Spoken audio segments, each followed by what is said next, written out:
Chennai super Kings franchise కొత్త head coach వెతికే పనిలో పడింది. మొన్నటి వరకు ఉన్న స్టీఫెన్ ఫ్లెమింగ్ స్థానంలో మరో ఓవర్సీస్ కోచ్ ని నియమించుకోవాలని చూస్తున్నట్లు వార్తలొస్తున్నాయి. దీనిలో భాగంగానే సిఎస్కే లెజెండ్ ఎంఎస్ ధోని అలాగే ప్రస్తుత కెప్టెన్ రుతురాజ్ గైక్వాడ్ తో కలిసి కొన్ని చర్చలు జరిపిన తర్వాత కొత్త కోచ్ ను నియమించనున్నారని సిఎస్కే సీఈఓ కాశీ విశ్వనాథ్ చెప్పినట్లు టాక్. దీంతో మరోసారి చెన్నై జట్టు విదేశీ కోచ్ ని తీసుకోవాలని చూస్తున్నట్లు అర్థమవుతుంది. ఇప్పటికే ముగ్గురు పేర్లను పరిశీలించినట్లు తెలుస్తుంది. అందులో మొదటి పేరు ఇంగ్లాండ్ మాజీ టెస్ట్ కోచ్ బ్రెండన్ మెక్కల్లం అని తెలుస్తుంది. ఎందుకంటే ఇప్పటికే మెక్కల్లం సిఎస్కే తరఫున ఆడిన అనుభవం ఉంది.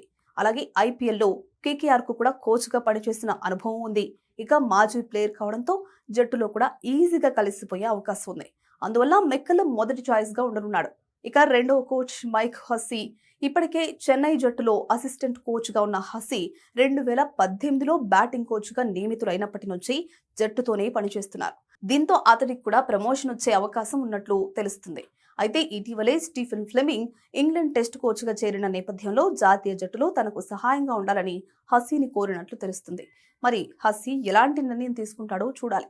ఈ నిర్ణయం బట్టే చెన్నై కోచ్ రేసులో ఉంటాడా లేదా అనేది తెలియనుంది. ఇక మూడవ కోచ్ ఆల్బీ మోర్కెల్.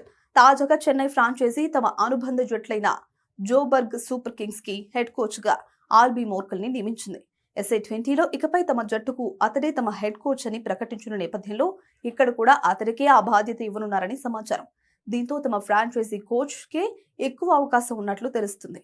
మరి చెన్నై ఈ ముగ్గురులో ఎవరిని నియమిస్తుందో అనేది ఆసక్తికరంగా మారింది.